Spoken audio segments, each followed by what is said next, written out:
Well, just a quick introduction for these folks. We have Lezlie Kiaha. She is with the Office of the Public Defender. Wave. We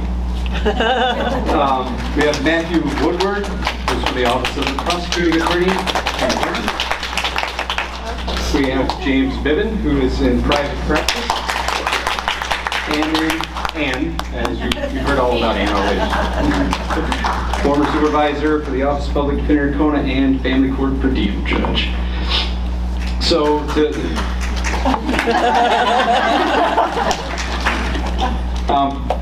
since we're a little bit ahead of schedule, I'm going to take this opportunity to, since I have the microphone, to say on behalf of the West Hawaiʻi Bar Association, I want to extend a big thank you to Judge DeWeese, Corey Weinberger, and Ann for putting all this together, doing all the research, making all the handouts that you've received and PowerPoints.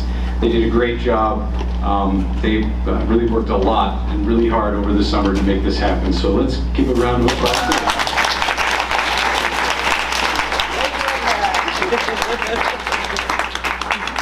And in advance, I'd like to thank all the panelists for this afternoon, as well as the presenters this morning, Judge Nakamoto, Judge Nagata, Glenn Sugi, and Dr. Shields, everyone who's helped and volunteered to come and participate today. And I'd like to thank all of you for coming and attending, no matter what agency or capacity you're here as. You've made it a successful event so far. We've had a great turnout, so thank you for coming. And a couple things from Maui. I wanted to remind everyone of the Hawaii State Bar Association Foundation. I've sent the email out to the bar members in West Hawaii already, but they are continuing to raise funds for Maui, so please consider donating if you can. And also for the attorneys, I sent this in a recent email to the West Hawaii Bar, but for everyone here that's an attorney, there is the HSBA and the Young Lawyers Division in particular are sponsoring a Maui Helpline. So if you haven't, please check that out on the HSBA website and consider volunteering time to the folks in Maui who need help, some legal advice or assistance. All right, and with that, we'll get started with the attorneys panel. Does anyone have anything in particular that they'd like to talk about from the attorneys panel, or should I just ask questions? Matthew? I just wanted to overall, like a general. Good afternoon, everyone. My name is Lezlie Kiaha. I am from the Office of the Public Defender. I think for me personally, just sitting, in the audience listening to the panels so far, there seems to be an underlying theme of communication, right? I think communication is key. As defense attorneys, it's integral to our role, not as just advocates, but specifically with a particular group of people that are especially vulnerable in our community. So I just wanted to talk about what my experience is. I do cover the District Court Mental Health Calendar here in Kona. My counterpart is Mr. Woodward, and we tend to work very closely together. And I think the main thing to remember is just keeping an open keeping open lines of communication. There are so many moving parts when it comes to the 704. It's just one statute, but it can be very confusing and very overwhelming to some people, even attorneys. It took me, I'm still learning, and thankfully I have somebody like Anne as a mentor and as a valuable, extremely valuable resource to help me kind of break down the different procedural steps. But speaking of communication, I'm constantly calling Dr. Shields. I'm always, in contact with Matt. For our mental health calendar in District Court, we actually have a staffing meeting before our mental health calendar later that day. So we're already talking about how we can streamline the hearings and basically just looking at viable solutions for people that are mostly on, forensic status, obviously, but,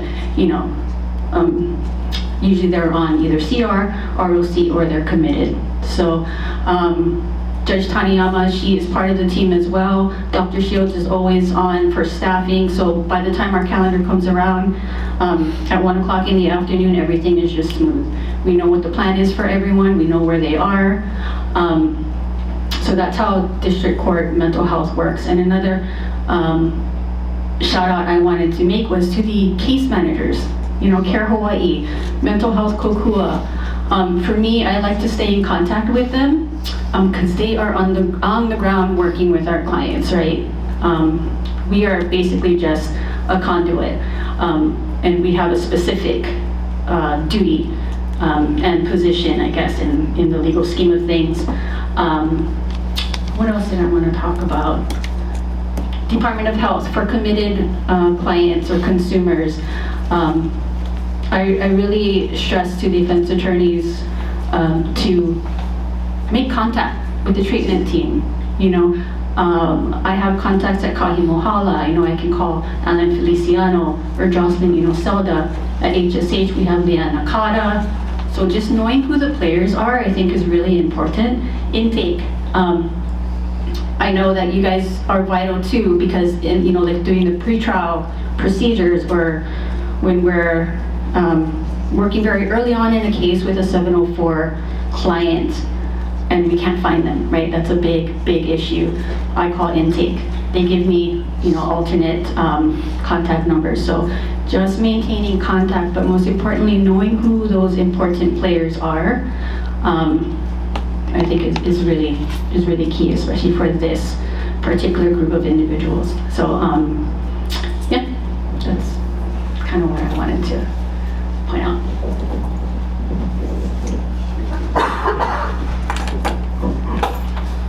All right, my name is Matt Woodward. I'm with the Office of the Prosecuting Attorney. So before we start, just so we all know, any views that I express here are those of my own and not the views of the Office of the Prosecuting Attorney, which now means I get to say outrageous things and rage later on. But actually, to start following up with Lezlie, we do work very, very closely. And that's one of the things about this calendar and about the people who are on this calendar and going through this process. It cannot be an adversarial process.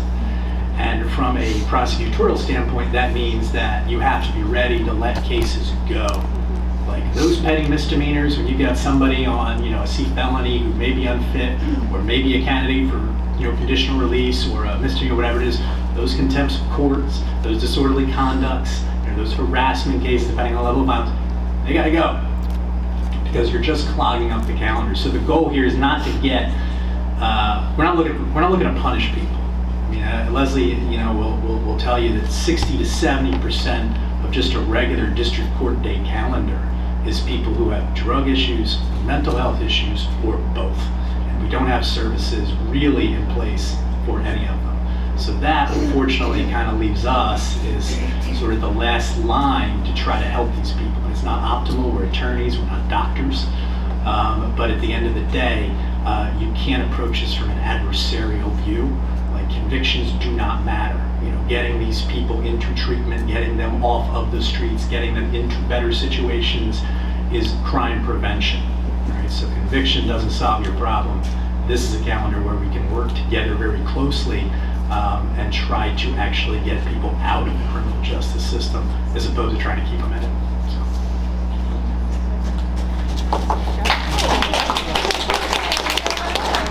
I'm not going to say anything else. Mr. Biven, would you like to say anything? I have no opening words. Okay. Anne, would you like to add anything? Of course.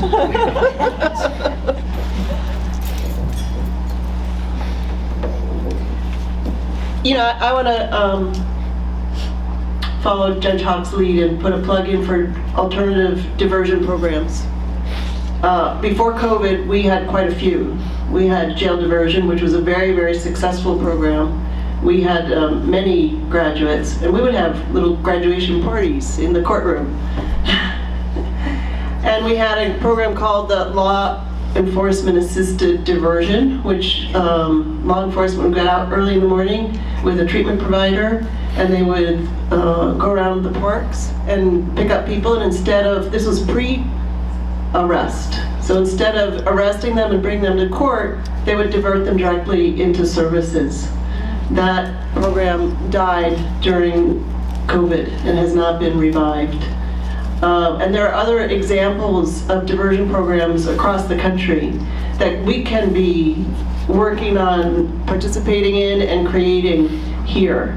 And it would help to, A, get people into services, B, decrease the court loads, and help the people that need the help. And, you know, arresting them is not the answer. So that's all I have to say.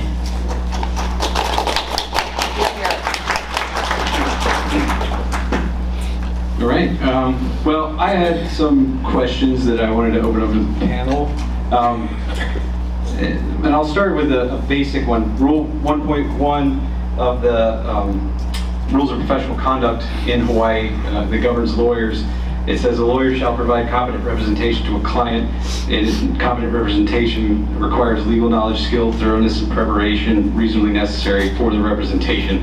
So I guess this is largely for Jimmy, Lezlie, and Ann, but how does the issue of whether your client's competent impact your ability to meet the requirements of Rule 1.1 in terms of being prepared and providing competent representation? So I'll start with Jimmy since he hasn't spoken yet.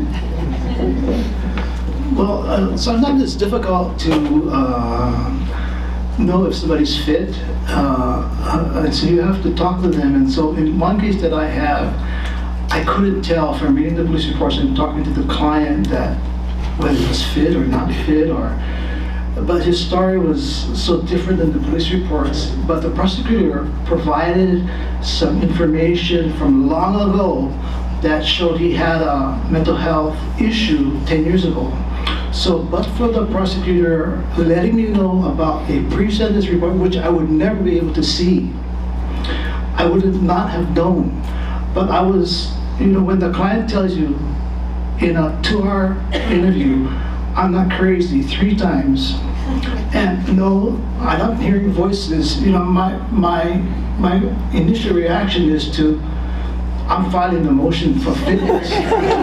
But towards the end, an hour 45 minutes later in the interview, it all starts making sense to me now. You know, so it was a roundabout way for me to figure out if he's fit or not. I still cannot tell if he's fit or not. So I think it's a difficult decision, but I wanted to, because I knew of the mental health issues from a decade ago, I was set up the interview to talk to him about the 704 that I wanted to file. As soon as I mentioned the issue that I wanted to talk about this motion for mental exam, without having to explain what the motion for mental exam was, he said, yes, I want to do that. And so I was very surprised by that, just by his comments to me that he was not crazy. But I think in his interest, it makes sense for me to explore the issue now that I know I have some factual basis from a decade ago to move for this. So I think it's not always clear-cut that somebody has a fitness issue. I have had 2 cases recently this year where the clients are telling me they're hearing voices. So in those kinds of cases, it's clear to me that I need to move for fitness because they're hearing voices. And they're hearing voices while incarcerated, you know, and hopefully not doing drugs while incarcerated. So I think those issues are kind of clear as far as, you know, the ethical issues. So that's all I had.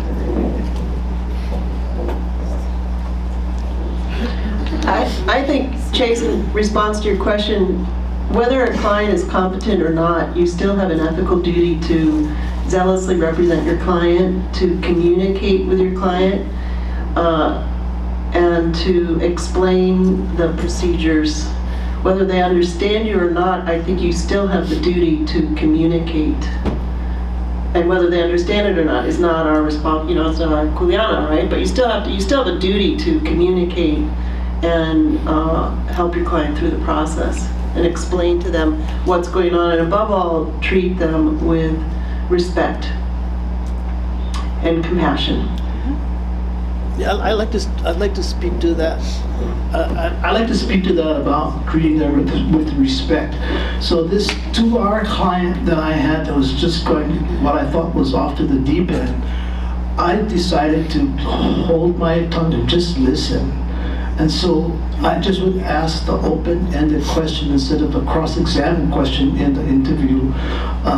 And it just, so what happened was, an hour and a half into the interview, he thanked me for listening to him.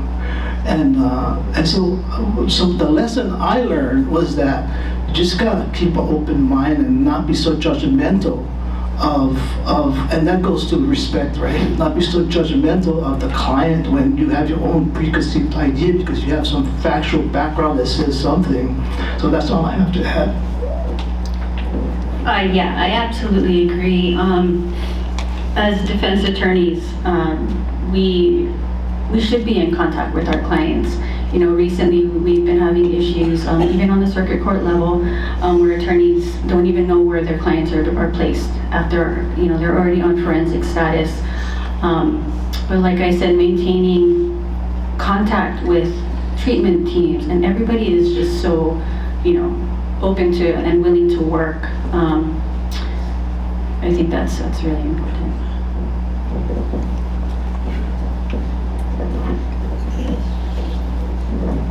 And even though I'm not a panelist, I'm going to piggyback on what Ann said, just because I have a cheat sheet.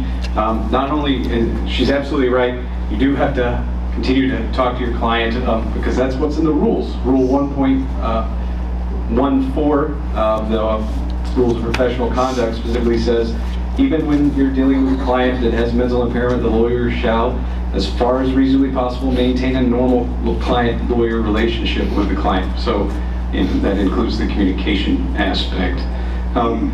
Next, since I don't want to leave Mr. Woodward off, I'm going to ask a question for him. What are the state's ethical responsibilities if they believe, in your opinion, if they believe a defendant is not fit? And do you think it's appropriate for the state to ever move where perhaps the defense has not yet? It's a good question, because it has come up. It does come up for me. Just to kind of, I think maybe take it back a step from just adding on what everyone else was saying. I think from a prosecutorial standpoint, you know, I think everybody knows, you know, you see some really bad people, like some really horrendous people, and you take, you know, look at some of these people and be like, you got to go to jail. Like, you go into prison, right? These are bad people. But you have to like realize that with these people who are suffering from these types of diseases, that's not the person you're seeing. And that person that's standing there, you know, behind the defendant's table is not really that person. You know, there's maybe somebody still left under there. Dr. Shields will tell you the longer mental disease and illness persists untreated, the harder it is to try to get people back to normal. But I think from a prosecutorial standpoint, it's very easy to say like, oh, well, here we go, another criminal who just can't obey the law or whatnot, but really understanding what they're going through, that's not that person. You know, that's somebody that, you know, that's kind of hidden in there.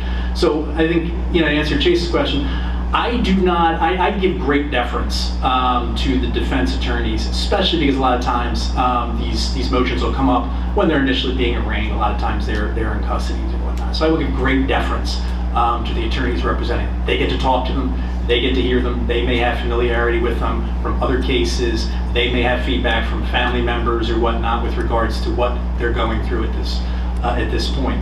I think I have only moved for 704 2 or 3 times in the 2+ years I've been doing the calendar, and those were pretty unique circumstances. Will I do it? I mean, absolutely. Yeah, I think you have to. The last thing I want to do as, you know, representative of the prosecuting office and the people of the state of Hawaii is to drag somebody through a legal process where they don't even understand what's going on, where they're not fit. That's not ethical, not something I would do. And that's where I said, you know, kind of following up before, that's where you got to be ready to just let stuff go. You know, if it means, you know, keeping somebody in jail when you know they're not fit, I'd sooner, you know, roll the dice and see what happens when they get out. Because I got news for you, they're not going to stabilize in HCCC. You know, they're not going to stabilize in general population.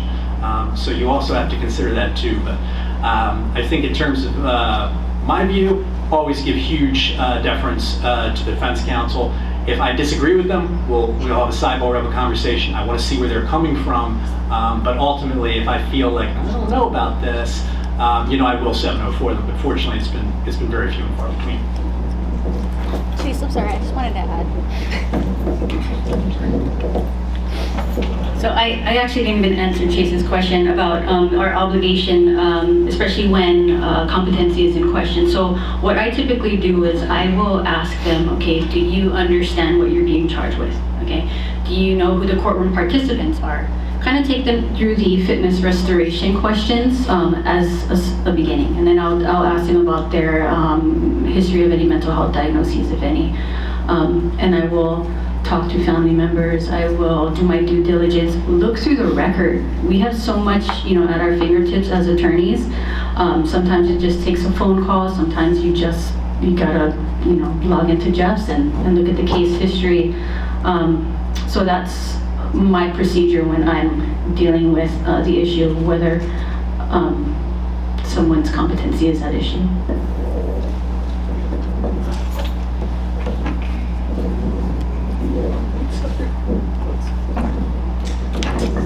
All right, and this next question actually comes from Jimmy himself. It's a topic that he brought up. So I'm going to raise the topic and then I'll let him start it off. What's the perspective you have as to whether fitness only versus, and then later addressing capacity, or doing them both together? So what do you think about separating them, and why would you think it's necessary to separate them and versus doing fitness and capacity together once? So this will be a question for everyone, including Mr. Woodward, as to how that might impact the state. Well, I asked the question because I want to hear everybody else's answer, but my experience is all these years I've never filed for separate fitness and capacity. It's always been fitness and capacity. But Judge Ibarra, a while ago, used to ask, is it for fitness and capacity? And I said, yeah, of course, that's what it's supposed to do, right? But the younger lawyers, Andrew Kennedy was the one who told me, hey, you gotta separate them. You know? So I said, okay, so I did that. So, it's a high profile case, and my experience is that is very helpful in those bigger cases, because if the defense is gonna go to the jury, you want to be able to know how to cross-examine the doctors. So the fitness exam, so I had another fitness exam where I contested, but there was 2-to-1. 2-to-1 meaning I had a factual basis to ask for it. And so in this particular case, it was 3-0 on fitness. And so I wasn't going to ask for fitness because I didn't feel I had a factual basis to contest the fitness hearing. But the law clerk asked me, am I contesting the hearing? So once I got that go-ahead, I said, yeah, I'm going to contest the hearing. It's been very valuable for me to be able to look back and see how valuable the fitness contested hearing is. So now, my perspective is that in the serious cases, I will ask for fitness only, and then capacity later, for the reason that I can prepare for the jury trial if I have to go to a jury trial. And so, but I really asked the question to hear other people's perspectives, not mine. So, So in district court, you know, Dr. Schutz already talked about the Act 26 cases. We should just be moving for fitness. I cannot stress that enough. Oftentimes, our clients will be held longer because of you know, delay with records being provided to the examiner. So I think in district court, it is, especially for nonviolent, you know, petty misdemeanors, it does make a lot of sense just to move for fitness. I was just pointing out to my supervisor, I think in 704, 404, subsection 4, it actually directs us that we shall order both panels, right? Or both examinations for both fitness and penal responsibility. But, you know, I am like a low-level felony attorney, so I don't have the experience that Ann and Jimmy do, but it certainly makes a lot of sense to separate it for various reasons. So. I think the analysis comes down to efficiency versus thoroughness. And so for misdemeanors, oftentimes we'll combine fitness and capacity because you only have one evaluation and you get your responses sooner and you can move on with the case how it should be taken care of. For the bigger cases, absolutely fitness only, because you don't want your client being asked questions about their involvement in the offense, because they have to talk about their culpability, they have to talk about the facts of the case, and that can be used against them later on. So I would definitely separate fitness and capacity for the bigger cases, and it's a case-by-case basis, but for the smaller ones, combine fitness and capacity.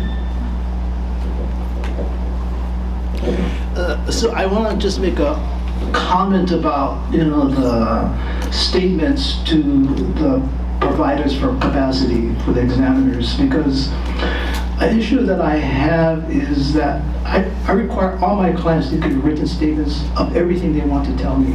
So I have written statements about all the defenses that I'm going to present from the client.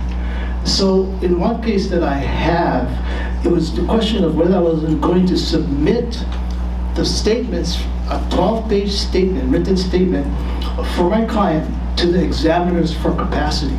And the reason is, my experience is that they don't ask very many questions about the incident. The interview for fitness and capacity is 30 to 45 minutes. So they didn't talk to my client about what happened point by point over a day and a half. So I was going to submit it for the capacity, but I decided not to because I didn't want, because what I wanted was a thorough point-by-point statement of what my client was hearing at the time for the day and a half, so they could figure out if the voices was the cause versus self-induced intoxication. And so I decided not to do that because if I hire an expert for the same issue, then I'm going to have 3 doctors saying against my doctor, assuming I get a good report from my doctor. So I decided not to do it, but I had contemplated trying to get a stipulation in to get those statements in. It was okay for me to know that the state was going to have his defense, because if I have to go to trial, they're going to know it anyway. So I didn't think it was a risk for me, but I could be wrong, and so I'm not sure what everybody else thinks about that. But I decided not to turn over the 12-page written statement, and I'm going to have a defendant expert to figure out if there is a defense on that. I think just from my perspective, I totally support the idea of let's take everything outside the Act 26 stuff. Obviously, the Act 26 you're just going to do for fitness, and hopefully Mr. Murray will ask me a question about Act 26, because I've got moments. But I think in terms of your misdemeanor 1-panel exams, I think it makes the most sense to generally do fitness and penal responsibility there. On your higher level cases, as everybody was talking about, it can also put you in a situation where if you are going to do both, you may get a report from a doctor where you're now faced with telling the doctor, I think your fitness examination is absolute garbage, but I love what you've done with penal responsibility.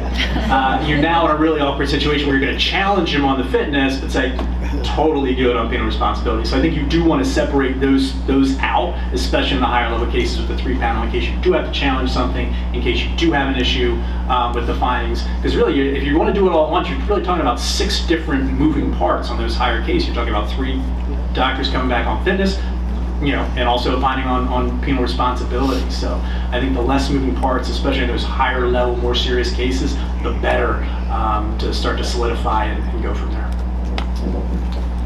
Mr. Woodward, please tell us what you think about Act 26. I'm not sure if I mentioned earlier, but the views that I'm expressing today are not. Well, I mean, I know we've probably belabored the Act 26 points. So I had court earlier, so I may have missed some of it. And I know we're always talking about the initial process. It's just an examination for fitness. If they're unfit, then the case gets dismissed. I kind of want to walk it to what I consider, the real major issue with this, which is we're talking about, solving cases and not problems, as somebody once said to me, because these are the vast majority of the calendar. Trespassing, disorderly conduct, drinking in public, blocking the highway, not wearing clothes. These are the sorts of things that you come in with. And if there is a finding of unfitness, the case gets dismissed. But the theory was that these people would actually maybe fall into the hands of services or case managers who can potentially get them diverted away from the system, which is why we absolutely need diversion, because that is not happening. Which puts me as a prosecutor in a position I don't want to be in, which is because now I literally have to put in the back of my head, this person's struggling, I've seen them 8 times, I know they're unfit, I sure hope they go out and either commit a misdemeanor, a felony, or a crime of violence where nobody really gets hurt. Maybe like a slap, a push, something like that, where now I can finally get them a full 1-panel exam and maybe get them, released on conditions or conditional release. It also is an issue because these are the people that you see over and over and over again. So when someone is found unfit and I look out the courthouse window and there they are walking down the street, if they're lucky they have shoes or some jail garb or their little bag of belongings, and 3 days later they're back for the same thing, what do we do? Some people have said, well, you just stip again to the, finding of unfitness. Maybe within 3 days I could go for that. I've never done that. But what about 2 weeks later? It's like, well, we'll 704 them again. And then say, well, okay, great. And then within 24 hours, my phone will ring and I will answer it, and it will be the dulcet tones of Dr. Shields saying, what the hell are you doing now? What can we possibly do? Because so now we're using his resources, and the resources of the Department of Health to re-examine people we already know are unfit, but what are the other options? I can't plead them. I know they're unfit. So sometimes actually, I'll have an attorney say, I don't think anybody in this room, he seems pretty good today. I think he wants to plead out. Well, that can be good for me because if I really am concerned about this person, I can potentially position them into maybe like charging them as a habitual and then getting them on felony status. But is that really the goal of the state where I'm like, I sure hope they can accumulate more charges and pleas so I can actually get them help?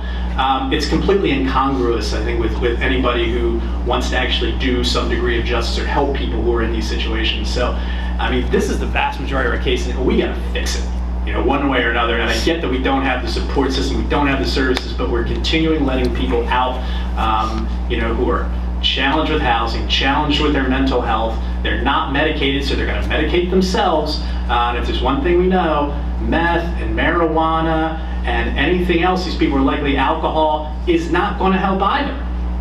So, Dr. Shields always tells me that the longer people go without this sort of treatment for these types of mental illnesses, the harder it is to get them back. So we can solve probably 60 to 70% of our mental health if we can fix, this idea of petty misdemeanors get dismissed. So there's got to be a better way, and that's where we really need the diversion. To help these people. We can't just keep spinning them back out on the street just because we had, I think, a well-intended legislature, but in practice, we don't have the resources, we don't have the people. We got to figure out a way to get past that. And this next question is, first off, any comment from the rest of the panel? No, that was great. No? Okay. So this one I'm going to ask to Ann, and then everyone else feel free to play off of it. When is the best time to hire a defense mental health expert? At the beginning or after the fitness exams are in? This is above and beyond the regular appointed court. I think that's really on a case-by-case basis. But generally, I think you would wait until you get your panel exam back. And if it's not favorable, you might want to pursue your own. What are some reasons why you might want to pursue your own? Well, if you're a very thorough defense attorney with unlimited resources, then go for it. That was my question, so I have no comment. My question got answered. Any comment from the state? No, not really, not on this one.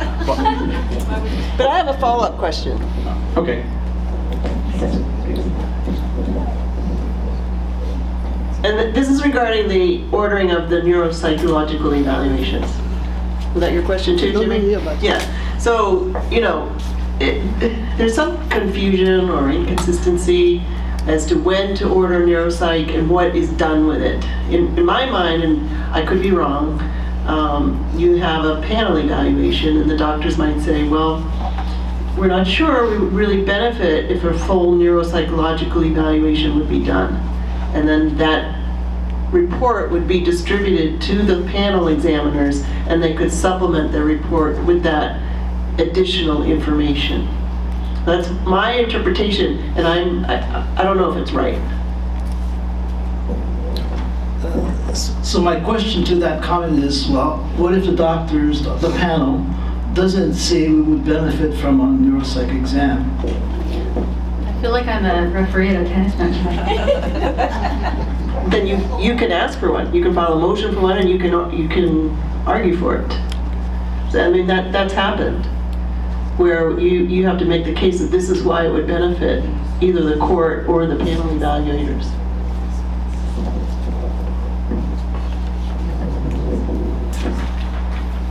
All right, and this is a question for Lezlie.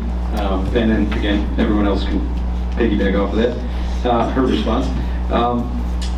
Let's say you have you need a factual basis to file for 704 fitness, just fitness. What if you're not sure? Like those on the fence type cases, and the client absolutely does not want to do fitness or responsibility. He does not want, or he or she does not want an exam.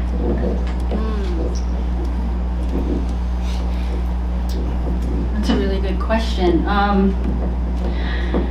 Well, I usually take the steps that I previously mentioned about, asking them whether they understand what's going on in court, whether they understand the roles,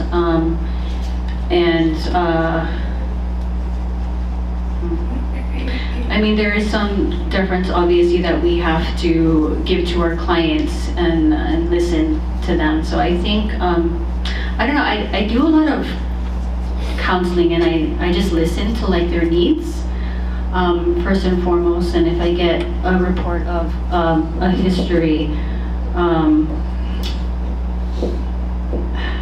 gosh, to be honest, Chase, I don't know if I've ever had a client disagree with me. We do have a lot of contested fitness hearings, and that's the only thing we can do, right? Just take it to a contested hearing, and we'll just leave it on the table. The judge makes a determination at that point. But you're talking about Before you've even had. before, yeah.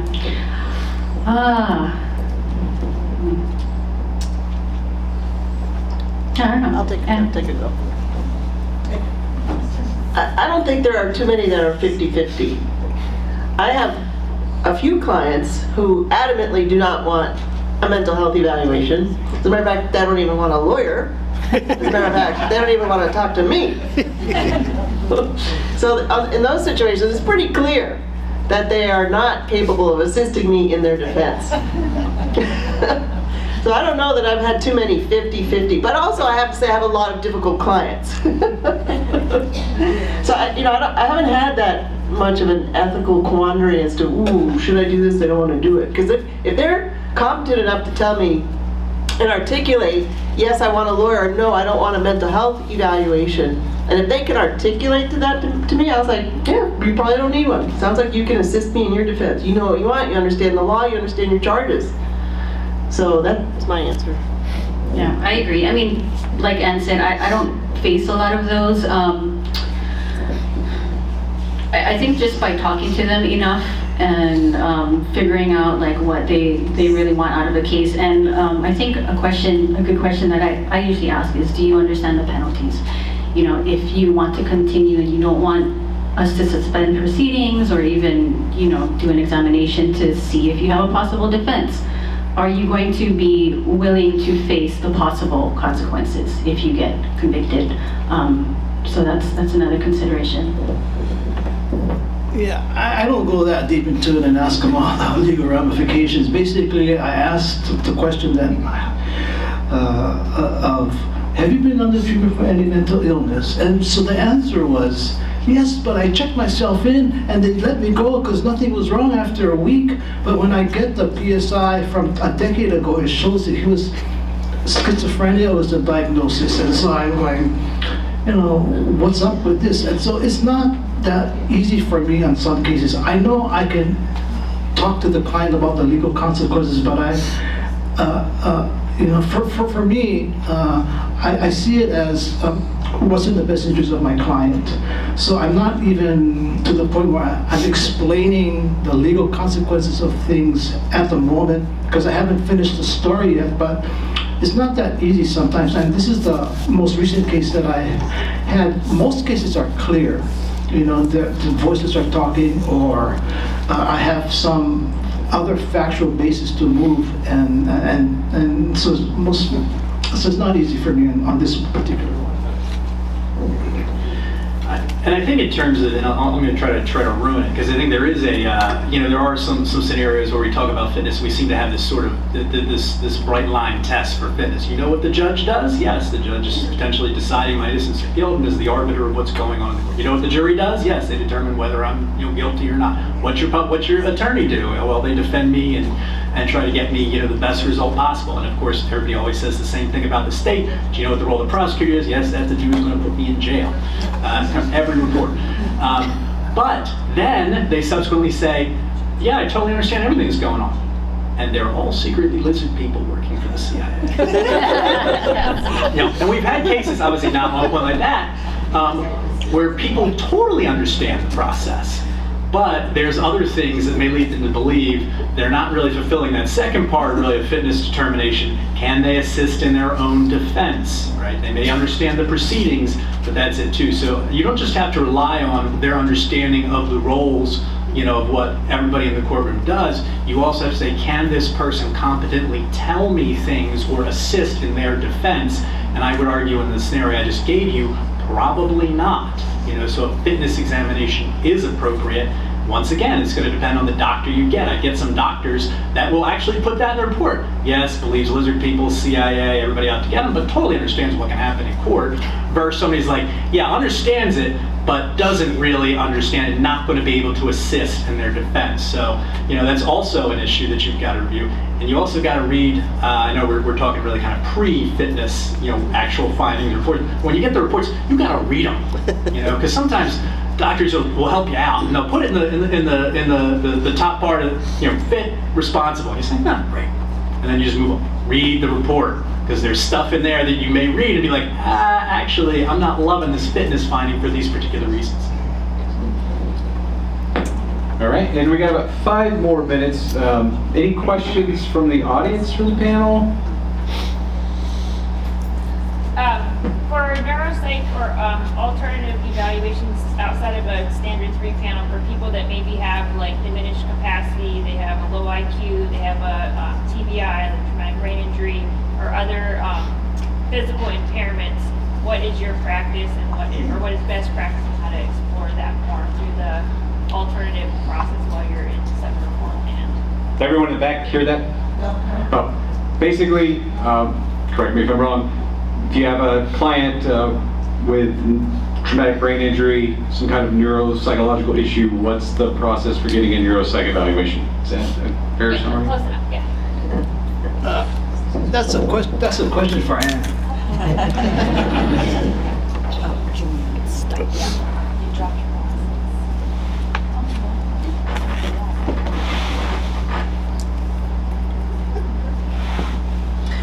neuropsych eval has to be ordered by the court. So there has to be a basis for it. And so I will generally do the 3-panel first. And then if I think that the panel can benefit from, or if there is a neuropsych issue, then ask the court to order the neuropsych evaluation. So just a follow-up question, Ann. So when you say a basis, how do you lay that basis or how do you articulate that to the court? For example, if the individual has a traumatic brain injury,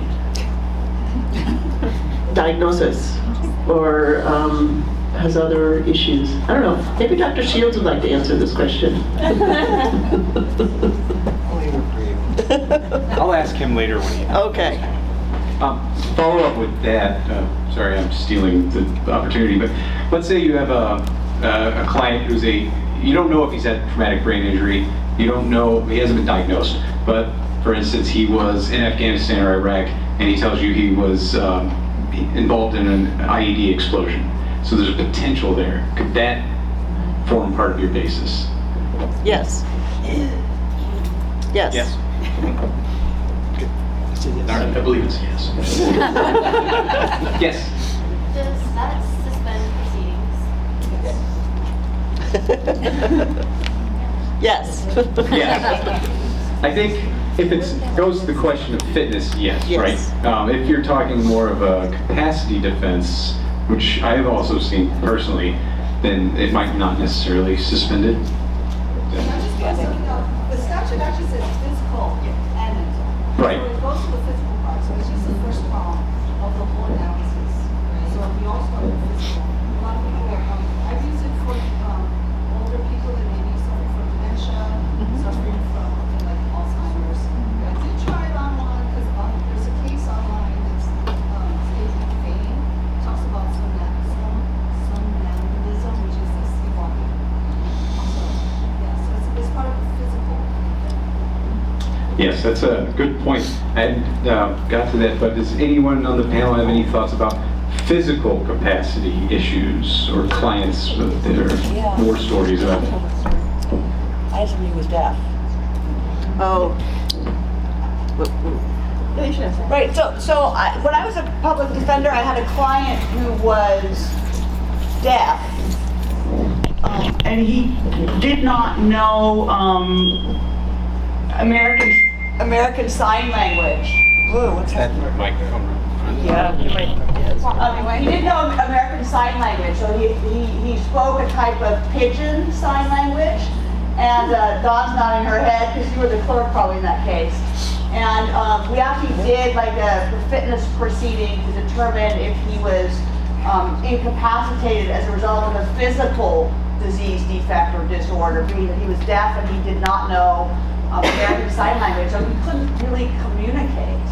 And so that would be an example where you might have somebody who is quote-unquote 704 as a result of a physical disease. I also, as a public defender, once had a client who suffered from what they called a thyroid storm, where he had unbeknownst to him, he had a thyroid disorder, and it caused him to be up for days, lose a lot of weight very quickly, and he assaulted and almost killed his own sister by bashing her head in with a rock. And everybody was like, this guy's on meth, he's been up, he's losing weight. And at the end of the day, we ended up, instead of a neuropsych, moving for a medical examination. And that determined that it was what they called a thyroid storm. And the thyroid gland, apparently the organ in your body that's most susceptible to a disruption in your thyroid hormones is the brain. And so he was acquitted as a result of a physical disease, defect, or disorder. So just some examples.